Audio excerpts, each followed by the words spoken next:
The most interesting thing about this book, in my opinion, is the back cover. It says Ariel's sisters are all older than her, and they're all teenagers. That's impossible unless some of them are twins or triplets. Which ones? Now I really want to know. Argofont Book Review, Argofont Book Review. The princesses are singing at the concert hall.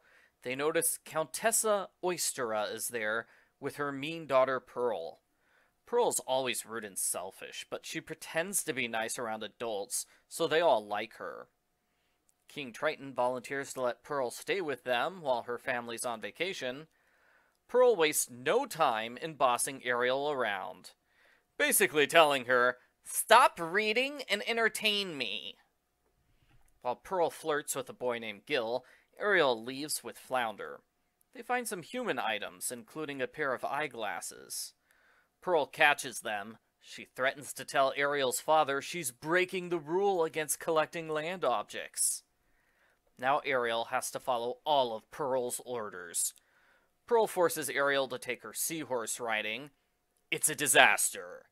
Pearl refuses to follow directions. She breaks the fence. All the seahorses escape, and Ariel has to save Pearl's life. Sort of. As Ariel points out, Pearl can't be thrown by a horse because they're underwater, so her life was never in danger. Pearl doesn't care for Ariel's logic on this point. Pearl lies to King Triton about what happened. She says everything was Ariel's fault. Ariel is punished for being so careless and thoughtless. Sebastian's smart enough to know Ariel isn't guilty. I guess that means Sebastian trusts Ariel more than her father does. Next, Pearl insists on going to Electric City, a bright and shiny town. It's kind of fun, but also dangerous. A curvy dancing octopus beckons them inside a building. The building is immediately raided by the Mer police. Everyone inside is arrested. I am so curious about what was happening in that building. They go to a fortune teller's tea house. Pearl doesn't like her fortune, so she causes a scene and refuses to pay. Ariel and Pearl are forced to run away and hide from eel guards. Pearl explains she's jealous of Ariel. She thinks Ariel gets to do whatever she wants because she's a princess. Not really. Yes, Ariel usually does whatever she wants, but that's more of a rebellious teenager thing than a princess thing. King Triton catches the girls. Again, Pearl lies and blames Ariel for everything. King Triton is furious and grounds Ariel for a long time. Maybe now Pearl will stop thinking that Ariel's dad lets her do whatever she wants. Earlier, Ariel heard a rumor about humans dumping treasure. Ariel can't resist going there, even though she's grounded. Pearl follows after Ariel. Disaster strikes when it turns out the humans are dumping fishing nets, not treasure. Pearl is caught and hauled out of the water. Luckily, Sebastian arrives in time. He helps Ariel find a sharp clam so she can jump out of the water, cut the rope, and free Pearl. I was a little surprised by this scene. I honestly thought Ariel was going to throw Sebastian at the fishing net. He could easily cut the ropes with his big claws. It's the end of the book, so it's time to wrap things up. Ariel realizes Pearl does not know about the secret grotto. Pearl thinks Ariel's only human item is the eyeglasses. Ariel readily gives up the eyeglasses in order to free herself from Pearl's blackmail. At the same time, King Triton realizes Pearl is the true troublemaker, and he apologizes for not trusting Ariel more. The end. Post-book follow-up. This was an okay book. It's fairly short and simple, definitely the sort of story you'd see in a typical family sitcom. More effort could have been put into Pearl's character. Her personality and motivations aren't well defined or consistent. The title tells us she's supposed to be jealous of Ariel, but she doesn't act that way. She mostly acts like a mean, selfish person who makes foolish decisions whenever the plot demands it. 95 days after this book came out, the Little Mermaid TV show had an episode starring Pearl. That episode is called Electric City. It's fairly different from this book. There's no blackmail. Pearl is a party girl who loves to break the rules. She goads Ariel into stealing her dad's chariot and driving recklessly. Pearl takes Ariel and her sister to a dance club at Electric City, where they get into trouble with a gang. Clearly, the author of the book was told Pearl is a minor antagonist who forces Ariel to go to the mermaid version of Las Vegas. I doubt the author was told much beyond that. Maybe that's why I think Pearl in this book was a little off. The author was trying to match an episode of a TV show that she had never seen. Overall, it is a fine book. It's an original Little Mermaid story. I'm sure young chapter book readers loved this series when it first came out.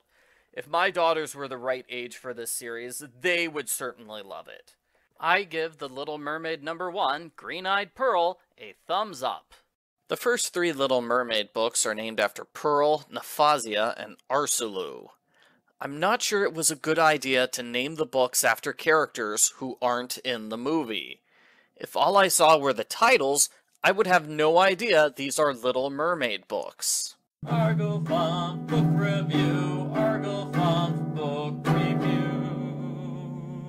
The princesses are excited when the palace gets a grand visitor, whose coach is pulled by sea zebras. It's Naphasia, a mermaid from the Indian Ocean. She and King Triton are old friends. He lived with her family for 2 years when he was studying in India. I must admit, I'm kind of fascinated by the idea of King Triton going to college in India. What did he study?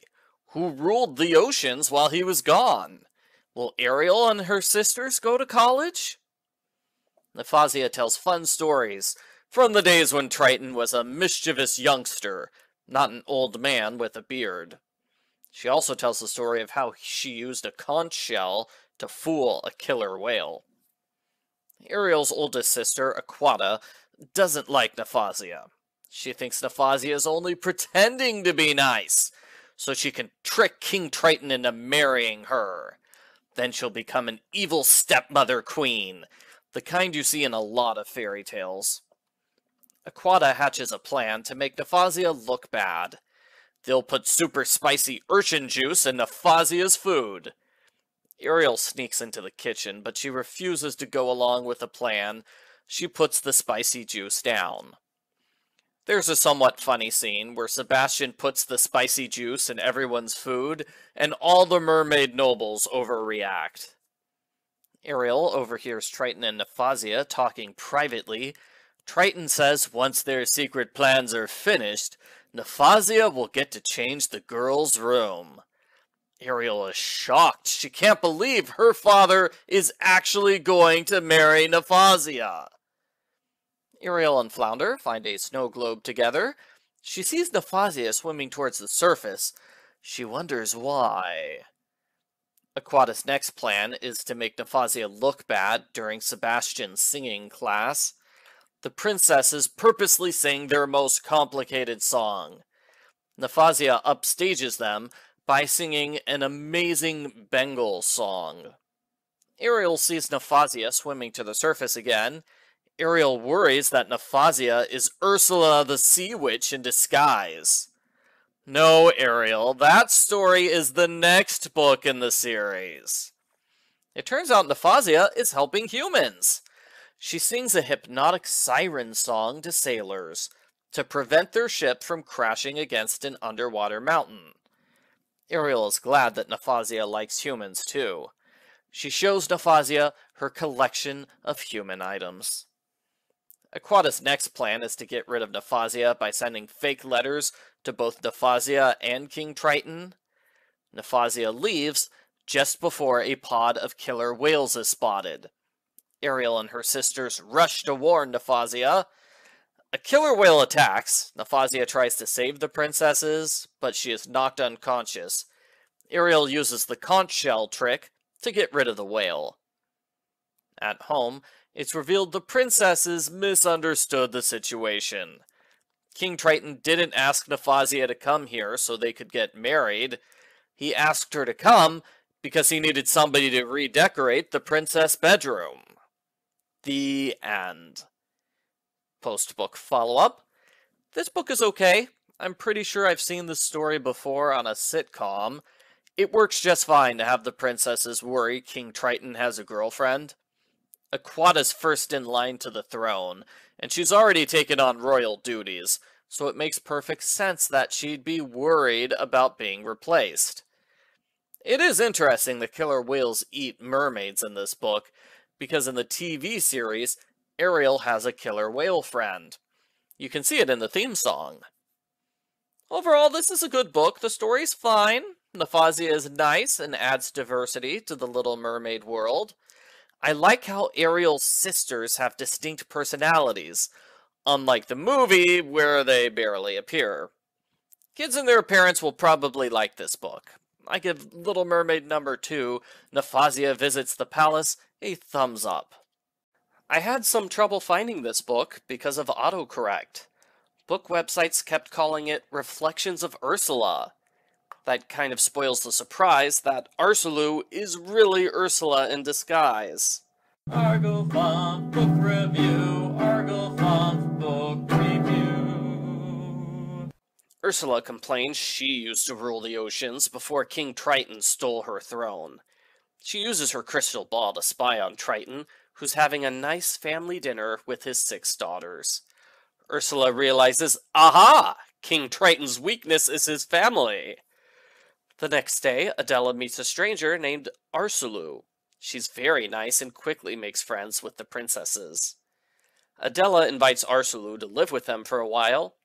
Ariel isn't so sure that's a good idea, but her objections are overruled. You might think King Triton would instantly recognize Ursula and see through her scheme. Luckily for her, he's way too busy to spend time with his daughters this week. He doesn't show up until the end of the book. Most of the book is Arsulu starting fights among the princesses. Andrina's blamed for turning Adela's hair green. Aquata steals Adela's crush. Aquata and Alana fight over chores. Arista and Alana buy identical gifts. There's gossip that Atina thinks Andrina is dumb. After about 5 pages of this, I totally lost track of which sister is which. I'm sorry, but they all have similar names, and they're all doing the exact same thing, fighting. I couldn't tell any of them apart. Someone destroys Ariel's sculpture. A nearby snail says Arsulu did it. Ariel secretly follows Arsulu.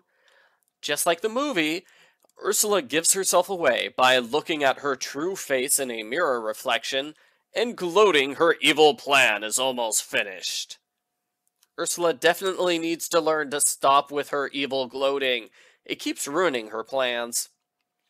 Ariel tries warning her sisters, but they don't believe her. Ariel tries warning her father, but King Triton's so angry about the princess's constant fighting, he refuses to listen to anyone. Ariel thinks it would be too difficult to expose Ursula by holding a mirror to her face. I disagree. That seems like it would be a very easy way to expose Ursula. Instead of a mirror, Ariel uses shiny goldfish. They swim around Arsulu's head so quickly that her reflection appears on their bodies. The goldfish create a cyclone that conveniently takes Ursula far away, so the mermaids don't have to deal with her directly. The sisters all apologize for fighting, and King Triton decides to have a banquet in Ariel's honor. The end. Post-book follow-up. There is a scene where Ariel confronts Ursula directly, and Ursula stops pretending she's Arsulu. I like that scene, but I think it contradicts the movie. In the movie, Ariel and Ursula are clearly meeting each other for the first time. That can't be true if they had an angry confrontation here in this book. I don't care about this continuity error, because it's great to see Ursula in this series. She works well as the villain of the book. My only complaint is that I don't quite understand her plan to take over the kingdom. I understand that she wants all the princesses to fight in order to upset and distract King Triton, but how does she get from fighting princesses to being the new ruler of Atlantica? I think her plan is missing a step somewhere. Overall, I thought it was a good book. Over half the book is nothing but Ursula tricking the sisters into fighting, and that can be repetitive, but having Ursula as the villain keeps the book interesting. The story would work well as an episode of the TV show. I give The Little Mermaid number 3, Reflections of Ursula, a thumbs up. Ariel and her sisters are glad it's the weekend because that means no school. I didn't know they go to school. School wasn't mentioned in the other books, or the movie. I kind of assumed there was no mermaid school. Argo Font Book Review, Argo Font Book Review. Sebastian interrupts the weekend to say the princesses are singing in the big Under the Sea gala. Sadly, they're not singing the song Under the Sea. That's a great song. Sebastian annoys the sisters with his constant criticism and overly long rehearsals. The sisters are happy to be rid of Sebastian when he's invited to attend a jazz festival instead. Atina suggests putting on a play instead of doing a concert. She hasn't finished writing the play yet. She hasn't even finished naming all of the characters, so that's probably not a good idea. The sisters split up. 3 of them prepare for the play, while 3 prepare for the concert. Ariel tries to do both events. The play rehearsals go badly, as Adela keeps forgetting her lines, the roles are constantly confused, and they force Flounder to play a mermaid sister. The concert practice isn't much better, as nobody can sing the highest notes, and Ariel has to cover for the missing sisters by doing their solos. The bad practices continue for 2 weeks. The play ends with all the sisters coming together to help each other. This inspires Ariel. She convinces her sisters to come together and put on a musical play. As it so happens, the songs Sebastian wrote are a perfect match for Atina's play. Who knew? The musical play is a huge success. Everybody loves it. The end. Post-book follow-up. This book confused me. I can't tell the difference between any of Ariel's sisters. I couldn't remember which sister was in which group, especially since one sister changes groups partway through, and half the time the ones in the play are called by the names of the play characters, not their real names. To be fair, this series tries to give each sister a different personality, but it's not successful enough for me to know who's who. I know one of them likes boys, one of them's a bookworm, and one of them is the oldest, but given a list of all their names, I couldn't tell you which one's which. There is a continuity issue. The Little Mermaid movie begins with Ariel's first concert. It's her musical debut. This book claims she's been in concerts before. Since her sisters complain, Ariel always gets the concert solos. Continuity? I wouldn't say the book is bad, I just did not care for it. The title doesn't fit the book either. I give The Little Mermaid number 4, The Same Old Song, a sideways thumbs up. The internet tells me that Ariel's sister Arista has no lines in The Little Mermaid, outside of the song Daughters of Triton. I wonder if that made it difficult to write a book about her. We know basically nothing about Arista. Argo Font Book Review, Argo Font Book Review. The royal family is preparing to move to their summer palace. The princesses are excited to attend parties every night and wear their fanciest clothes. By clothes, they mean crowns and jewelry, since mermaids don't wear actual clothes like dresses or shirts. Arista is sad because she'd rather stay at home and ride seahorses all summer. Her sisters don't believe her when she says she doesn't want to go to a party tonight. They pressure her to attend, and they tease her for being shy, saying she's afraid of boys. Arista goes to the stables, where she sees a beautiful merboy riding a horse. She instantly develops a crush on him. At the party, Arista's forced to dance with a series of aristocrats, who are snobby, stuck-up, and boring. She doesn't like it at all. She's rather surprised her sisters are able to have fun.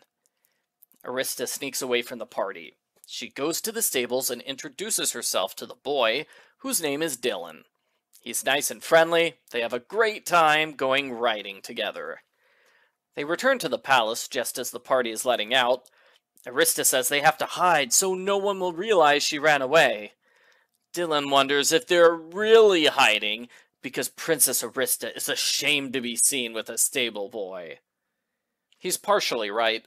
Arista's about to tell everyone about her new boyfriend when King Triton interrupts. He gives an impromptu speech about how wonderful the aristocracy is and how the princesses only improve themselves through association with these fine, upstanding families. That convinces Arista she has to keep her relationship with Dylan a secret. It's terrible timing on King Triton's part. Arista tries avoiding her sisters whenever she goes riding with Dylan. Ariel finds out the truth. Ariel agrees their strict father would not approve of the relationship, and she promises not to tell anyone. Arista decides she has to tell her dad about Dylan, for real this time. King Triton takes over the conversation, interrupting Arista and ordering her to escort an Earl's son to tonight's party. Again, that's some terrible timing on King Triton's part. Arista abandons her date the first chance she gets. The book makes it seem like Arista's been skipping parties for weeks, but this is the first time King Triton has noticed she's gone. He's furious that Arista has disobeyed his orders and embarrassed him in front of everyone. When she returns, he gives her an angry, shouting lecture. Trouble happens when Ariel's cornered by a wild devilfish. Arista and Dylan use their great horsemanship and teamwork to save Ariel's life. King Triton is still pretty mad, but he invites Dylan to attend tomorrow night's party. Triton officially welcomes Dylan to their summer circle with a speech to all the aristocrats. The end. Post-book follow-up. I thought this book was pretty good. It's easier to follow than the other books because it only focuses on one of Ariel's sisters, as opposed to focusing on all 6. I might actually remember which sister is Arista after this book. It was interesting to see Arista struggle with being the only introvert in the family. The story works well. We know from the movie that King Triton is very controlling about who his daughters can date, and it's definitely not the only Disney story that features royalty falling in love with a poor worker. Also, I like the joke of having a literal Duke of Wales. I give The Little Mermaid number 5, Arista's New Boyfriend, a thumbs up. This book features Ariel and her good friend Coral. I'm sorry, but I have to ask, who is Coral? She hasn't appeared in any of the other books. I thought Flounder was Ariel's best friend. Argo Font Book Review, Argo Font Book Review. Ariel is reading a biography of a famous spy, Mata Herring. Ariel likes it so much, she wishes she could be a spy. Ariel's usual teacher, Mr. Chubb, is not at school today. Ariel is suspicious of the substitute teacher, Mr. Kipper. He knows what they've been studying without being told. I don't know why Ariel finds that suspicious. He probably read the lesson plan. Ariel also thinks Mr. Kipper is suspicious because he gives a confusing lecture. Again, that's a normal teacher thing, not really an evil spy thing. Mr. Kipper looks a little like the evil spy in Ariel's book, except he doesn't have a mustache. Oh, not having a mustache, huh? Super suspicious. Mr. Kipper says we need to know how well the class is doing. Ariel wonders, we need to know? Who's we? His spy organization? All these things prove the teacher is a spy. Mr. Kipper gives the class a math test, which he typed up himself. On what? A computer? Mermaids don't have that kind of technology. In his pocket, Mr. Kipper has a pamphlet for the Teacher of the Year contest. Pocket? What pockets? He doesn't wear clothes because he's a mermaid. Ariel and Coral report their suspicions to Principal Finn. The principal says they're wrong. She shows them the letter that Mr. Chubb wrote, saying he wants Mr. Kipper to take over his class for a while. Instead of settling matters, the note makes Ariel more suspicious. Why would Mr. Chubb write a note with shaky handwriting? Gee, maybe it's because he has to deal with an urgent emergency. Like it says in the note that he wrote. Ariel and Coral secretly follow Mr. Kipper. They see him take items from Mr. Chubb's house. Ariel goes to her father and tells him everything. King Triton doesn't believe Ariel, and he orders her to stop spying on Mr. Kipper. Instead of listening to her dad, Ariel gets her sisters Adela and Atina to help. They warn Adela to be subtle when she's questioning Mr. Kipper. Humorously, the first thing Adela does is accuse him of kidnapping Mr. Chubb. Ariel and Atina dress up in the spy disguises, which are seen on the cover of the book. They follow Mr. Kipper to the carriage station, where they confront him. As it turns out, Mr. Chubb is fine. He was not kidnapped. Just like his note said, Mr. Chubb had to leave town due to an emergency, so he asked his friend to substitute for him. Ariel and her friends are ashamed of their silly behavior, while Mr. Chubb admires her for being determined and unafraid. Ariel decides instead of pretending to be a spy, she's going to pretend to be Joan of Arc. The end. Post-book follow-up. I did not enjoy this book. Ariel came across as really stupid for thinking her substitute teacher is a kidnapper. Most of her so-called proof is laughably flimsy, like Mr. Kipper has hard tests, and he said the word pronto. Ariel also looks stupid for not believing the truth when it's explained to her over and over again. Part of me wonders if this book is supposed to be a comedy. Ariel does a lot of silly things, but the book seems to take her and her feelings seriously. It's weird that Ariel is such a terrible spy, when 3 books ago she was a good spy. She uncovered Ursula's secret plan to take over the kingdom. How did Ariel go from being good at discovering evil plots to making up evil plots where they don't exist? I was surprised to learn this book was written by the same person who wrote the previous book, because that one was great. This one was not. It's mostly Ariel jumping to foolish conclusions, so she can learn the lesson that jumping to foolish conclusions is bad. I give The Little Mermaid number 6, Ariel the Spy, a thumbs down. The princesses have school again.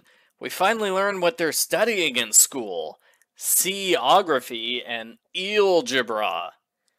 I'm not surprised Ursula's evil pet eels are responsible for mermaid algebra. Argo Font Book Review. Argo Font Book Review. Ariel and her sisters are excited to visit the circus. As the cover shows, they meet an old mermaid with pink mittens and a t-shirt. I believe this is the first time in the series a mermaid has worn a shirt. Mercier is filling in for the regular fortune teller. She's rather silly, but she swears her predictions are true. She says Adela, will be swept off her tail. She predicts that pursuit of knowledge will cause danger for Atina. The crystal glows brightly, and the Mercier is frightened by her last dreadful prediction. King Triton's crown will be toppled when he visits the circus on Saturday. Mercier's predictions come true. A man literally sweeps Adela away with a broom. Pursuit of knowledge literally endangers Atina. She's almost run over when picking up a book in the middle of the road. Will the third prediction come true? Will someone conquer King Triton at the circus? If so, that would be a weird chapter in the history books. King Triton doesn't believe his daughters when they warn him. They're forced to take matters into their own hands by joining the circus. Ariel is a daredevil, Atina's a magician's assistant, and Aquata is a shark tamer. Everyone is amused when Adela is forced to dress up like a clown. Mercier gives them another prediction. When the soup grows cold, their father grows hot. King Triton figuratively grows hot when the girls are late for their soup dinner. They're grounded for lying about where they've been this week. At the circus, Triton is excited and proud when his daughters put on good performances. Disaster strikes when a shark gets loose and causes a seahorse stampede. Everyone crashes into each other and falls down. King Triton's crown is knocked over in the middle of the fray. Mercier says her prediction came true. Triton's crown was literally toppled at the circus. The end. Post-book follow-up. I liked this book. It was funny. There were a lot of jokes, and the author never wasted an opportunity to slip in a mermaid pun. Whether it's a play called Clamlet, a fish called Al B. Core, or a magazine called Current Events. And of course, there's the joke ending where Triton's crown is toppled means it falls off his head, not his kingdom is conquered. I easily predicted that ending, but it was still a fun finale, and I imagine younger readers who don't predict the ending will be amused by it. This book has pretty good art, too. Adela dressed up like a clown gets the most focus, but I like seeing the sisters in their sequined circus outfits. That was rather different. They did not put on new clothes when getting dressed up in Book 5. Overall, it's a good book. It would be great as an episode of the Little Mermaid TV series. I give The Little Mermaid number 7, King Triton Beware! A thumbs up. I thought King Triton was the ruler of all the oceans, but apparently not. This book claims the Arctic Ocean is ruled by Duchess Dagmar. I tried looking it up online, but all I found were people complaining that an Arctic mermaid totally contradicts what happened with Ursula's sister and her Arctic lair in Little Mermaid 2: Return to the Sea. Argofont Book Review, Argofont Book Review. King Triton and the princesses are visiting for Duchess Dagmar's 100th birthday party. Sebastian warns them the iceberg castle is haunted by a ghost named Morven. Ariel and Alana see a pale white figure with large evil eyes. But it's not a ghost, it's an Arctic seal.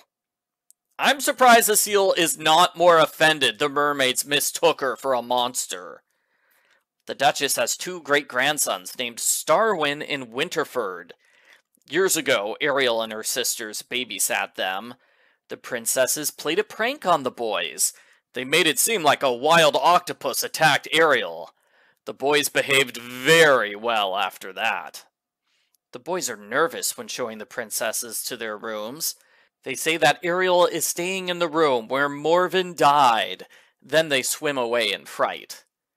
At dinner, the Duchess tells the scary story of Morven. He was a cranky recluse who built the castle. He refused to evacuate during a storm. As a result, he was killed by a falling bookcase. The next person to use his room was a maid who was scared off by Morven's ghost. The room has been vacant ever since. That night, the sisters hear scary noises, and a voice yells, "Get out!" Ariel struggles to think of an explanation that doesn't involve ghosts.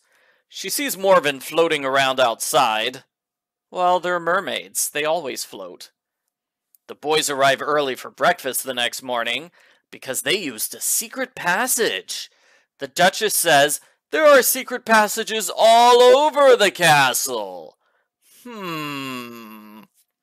Morven returns when the princesses practice singing, and he moves everything out of Ariel's room, even though the door was locked. Finally, all the sisters see Morven in Ariel's room. He tells them to be gone! Ariel decides she's had enough of this ghost. She searches her room. The ghost left some hair on the bookcase. This helps Ariel find a hidden tunnel behind the bookcase. The princesses go through the tunnel and discover the ghost is an elaborate prank. The 2 boys pretended to be a ghost to scare the princesses. Morven's ghost appears at the birthday party and terrifies the boys. Everyone assumes it's Ariel's sister in disguise, but no, it was the real ghost! Ooh. The end. Post-book follow-up. This book is okay for a light-hearted ghost story. It's not all that scary. I was expecting something more like Goosebumps books. Although, to be fair, the Goosebumps Mermaid book was not all that scary either. The story is mostly the princesses being scared by the ghost, 6 chapters in a row. I've read more than enough kids' mysteries to quickly realize the ghost was really the boys playing a prank. Overall, I didn't enjoy this book much. It probably would have worked better as an episode of the TV show as opposed to a book. I found it to be pretty predictable and generic, and not as good as the ghost story book based on Frozen. I like the author. Here's a picture of me with the author at a book signing. I think this is the worst of the 3 books she wrote for this series. The best one is book 10, The Boyfriend Mix-Up. Don't miss my review of that book because it's awesome! I give The Little Mermaid number 8, The Haunted Palace, a sideways thumbs up. I don't know what the best part of this book's cover is. Flounder's making a great face, the eels tricked me into thinking Ursula would be part of the story, and apparently this copy was kicked out of the public library of West Fargo, North Dakota. Argo Funk Book Review, Argo Funk Book Review. Ariel is late for dinner. All her sisters are laughing at Adela, who's making an angry face at her seaweed salad. Adela tells Ariel to eat the salad, while the others giggle. Clearly, this is a practical joke, but Ariel isn't smart enough to realize it. She eats the seaweed, which is made out of rubber. Andrina is the practical joker. I still have trouble telling Ariel's sisters apart, so I don't know if Andrina has had a storyline yet in this series. Andrina is playing jokes on everyone because she recently bought a trunk full of pranks from a traveling peddler. I wonder if it's the peddler from Aladdin. Andrina pranks Aquata with a bottle of face cream that turns your face purple.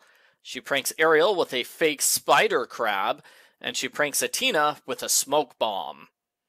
Ariel has a group project for science class with her cousin Marlin. Cousin? I didn't know Ariel had a cousin. Is he related to her mom or her dad? Probably mom because he doesn't seem to have royal status. Ariel takes the group's science project home. As the cover shows, Andrina pranks Ariel and Flounder with a fake jewel. When you open the jewel, you're attacked by 3 green and black spotted eels. They're green and black, not pink, cover artists. Thanks to the prank, Ariel's science project is accidentally destroyed. Ariel decides Andrina has gone too far, and she decides to do something about Andrina's trunk of pranks. Only she doesn't. In music practice, Andrina gets her sisters to prank Sebastian by mouthing words without singing, then singing as loud as possible. All the sisters agree that it's a funny prank. So I guess they're okay with pranks as long as the victim is a stuffy crab they don't like. Aquata decides to counter-prank Andrina with the help of her boyfriend Nexar and Dover the butler. I'm 90% sure these characters never appear outside of this book. Nexar dresses up like a clown and says that Andrina is such a big practical joker, they're making her the queen of clowns. He throws a pie in her face. Instead of encouraging Andrina to stop, this encourages Andrina to be even more of a prankster. Days later, the princesses complain that Andrina must be stopped. Ariel tells her sisters they should do something about Andrina's trunk of pranks. Only they don't. That's twice our characters are given a golden opportunity to end the prank war, only they ignore it. I don't know what they were thinking. Adela cries after being pranked by a squirting oyster, and Ariel gets in trouble in school because of the ruined science project. Cousin Marlin saves the day by disguising himself as a magician. He pretends that the trunk of pranks belongs to him. He forces Andrina to give it back to him, and he pranks her with purple ink. Andrina laughs and apologizes to everyone for pranking them. There's a funny ending, as Adela gets her with a joy buzzer. The end. Post-book follow-up. I thought this book was boring and repetitive. The story is bare bones. It's little more than a long series of pranks. Andrina pranks someone and they complain about it. That setup is repeated about 7 times with little variation.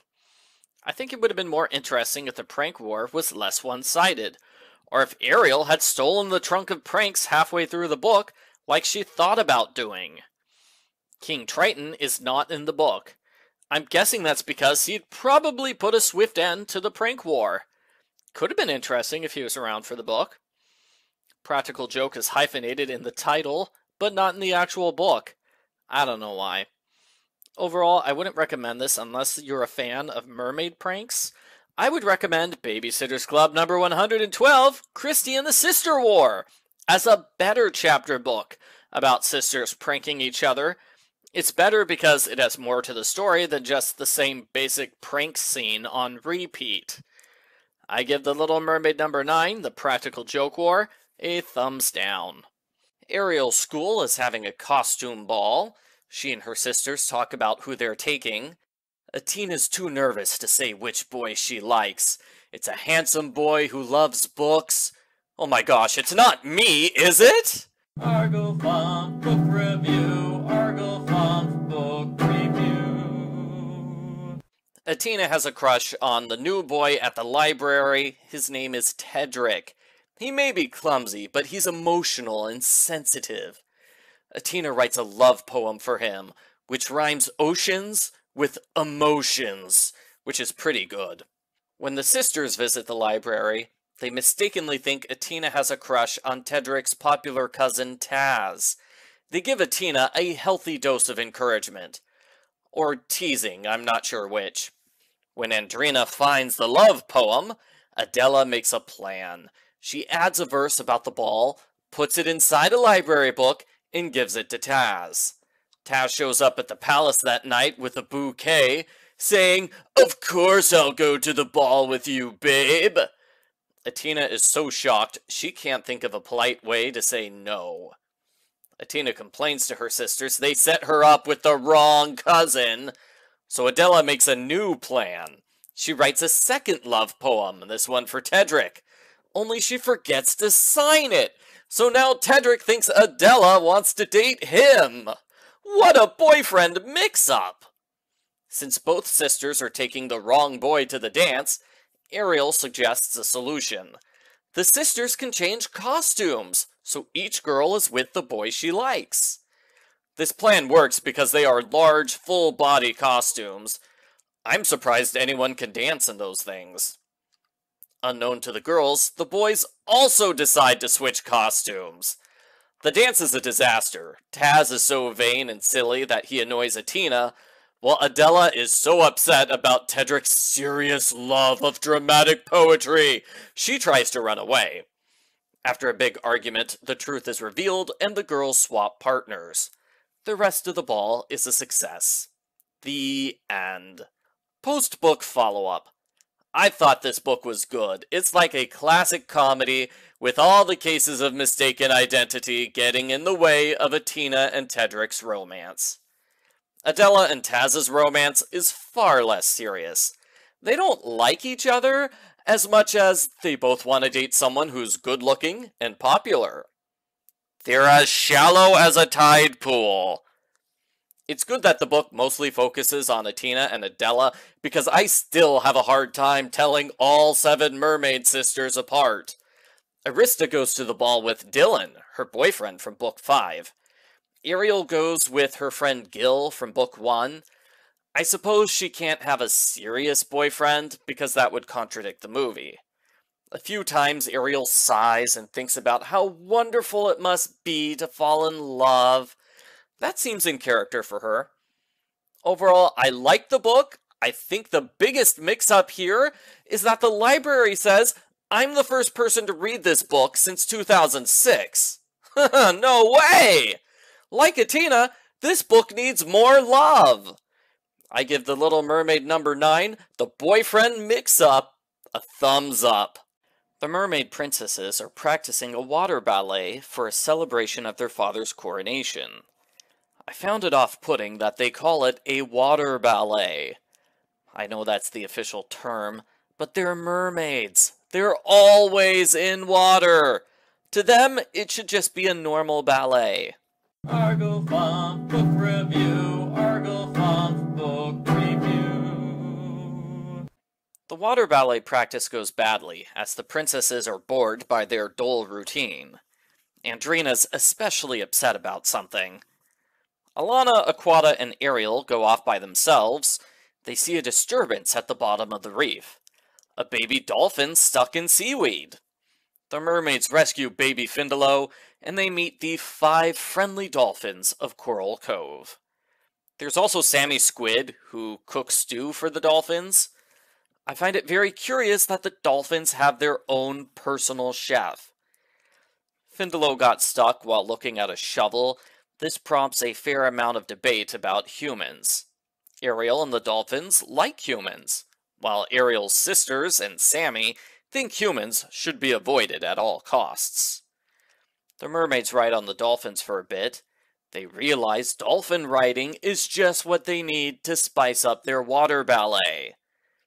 Ariel and Rudolph the dolphin do a bunch of jumps out of the water, as shown on the book's cover. It's such great fun, Ariel loses track of time. She feels so guilty about it, she decides she will never again break her father's law against going to the surface. She doubles down on her resolve to follow her father's rules. When King Triton says everyone should avoid Aquashore for a while due to some human sightings, Ariel knows her father isn't being hurtful, he's just being protective because he loves his daughter so much. Wow, that is not at all how Ariel feels about her father and his rules in the movie. I wonder what changed between the book and the movie. Andrina acts oddly at dinner. The next day, some boys ask her to play seaball with them. She refuses, which upsets a boy named Neptune. When the dolphins don't show up for water ballet practice, Ariel and Flounder go looking for them. They find the dolphin home was abandoned in a hurry. Ariel has no choice but to surface and ask her friend Scuttle the seagull for help. I don't know, Ariel. I think you could have gone back to your sisters and gotten help from them. Flounder even suggests that. It would make more sense than Ariel breaking her newly found resolve to avoid the surface at all times. When talking to Scuttle, Ariel stays as far below the surface as she can. The illustration is the opposite. It shows Ariel almost completely out of the water. Continuity! Scuttle flies around and spots the dolphins by a wall at Aquashore. Ariel and Flounder go there. Findalo was caught by humans. He's trapped in a pen. Ariel and the dolphins work to free Findalo. Ariel uses the human shovel to dig Findalo out. She feels a little guilty about her actions, but the dolphins think she's a hero, and it turns out Sammy knows Scuttle too. Sammy lies to the royal family, keeping Ariel's secrets. The water ballet with dolphins is a big success. Neptune apologizes to Andrina for being rude to her at school. The truth is that he secretly likes her. He asks her out on a date. The end. Post-book follow-up. I thought the subplot with Andrina and Neptune was out of place. It doesn't match the main story about dolphins. It's also a little contradictory that things end with Tony apologizing for being rude. He was not at all rude during his earlier appearance. Maybe if Neptune showed up more than once before the end, the subplot would have worked better. Then again, maybe not. I thought the story of Ariel deciding not to surface was also a little contradictory. This book was written by K.S. Rodriguez, who is best known for this and a 1997 book about the Backstreet Boys. I didn't like this book much. It feels mostly like an excuse to have Ariel interact with cute dolphins. If that's all you want, it's fine. But if you want a good story, I would recommend other books in this series over this one. I give The Little Mermaid number 11, The Dolphins of Coral Cove, a thumbs down. Alana has a secret friend. It's the rarest of all the Disney creatures, the Pride Rainbow Fish. Argo Font Book Review, Argo Font Book Review. King Triton has declared an Ocean-vironmental Week to teach mermaids how to help clean the oceans. To start the week, the princesses are forced to attend a museum lecture by Dr. Puffer, while King Triton stays at home and sets up for a party. Oh sure, he gives himself the fun job. Alana doesn't show up. Ariel sneaks out and looks for her. She finds Alana in the plankton forest with the creature named Hummer, the humfish. Hummer is normally gray, but his scales change color if he hums. Each color corresponds to a different musical note. By humming a complete song, he turns all sorts of colors. It's pretty interesting. Hummer is hoping to go to the far-off Sea of Maramara, where humfish normally live. His tail is injured, so he can't travel. Alana offers to help nurse him back to health inside the palace. The princesses can't let anyone see Hummer, which is a problem because Countess Oystera is living in the palace this week. The Countess is constantly flirting with King Triton, even though her husband is right there next to her the whole time. That's gotta be awkward for him, watching his wife flirt with the king. Wacky hijinks ensue as Oystera sees Hummer and swims away screaming. Sebastian almost catches Hummer during music practice. Oystera almost sees Hummer again in the library. Hummer hides in her scarf and spins around in a circle to make her dizzy. The princesses get the smart idea to disguise Hummer as an angelfish so he can move around freely. But uh-oh, Countess Oystera has a new bracelet that looks like sea berries. Hummer can't help himself from trying to eat it. Oystera screams, and there's chaos as the guards and Triton try to stop Hummer. Triton, why aren't you using your magical trident? It would be perfect for this situation. Hummer is lost for a while until Ariel realizes he's playing with Flounder. Ariel says it's probably time for Hummer to leave, but Alana cries. She's not ready to let him go. The princesses read in the library. The picture here is very similar to the cover of Book 7. Hey, can I copy your homework? Sure, just change it up a bit so it doesn't look like you copied. Alana tries to scare Hummer by reading about sharks. She follows this up with a trip to the museum's shark exhibit. Dr. Puffer talks to them, and Hummer's costume falls off. Sebastian chases after Hummer, and Alana realizes it's time for Hummer to leave. They share a sad goodbye, and Dr. Puffer offers a bit of hope when he says he'll take Alana on an expedition to Hummer's home next year. The end. Post-book follow-up. This is the last book of the series. It started and ended around the same time as the Little Mermaid TV show, so I guess it was meant as a companion for the TV show. It's about 20 years later, and they are still making Little Mermaid books, so I think this series definitely could have been continued. This would be a decent episode of the show, as it has a fair amount of slapstick, and it'd be great to see Hummer change colors while singing. The ending where Alana has to give up Hummer was okay, although I've seen this basic story on TV shows before, so I knew exactly how it would end. I doubt the author knew this book would be the series finale. It's not a bad note to end the series on. It would have been more fitting if the last book had focused on all the mermaid sisters instead of just one. Still, it's nice to see any book series end on a good note like this. I give The Little Mermaid number 12, Alana's Secret Friend, a thumbs up.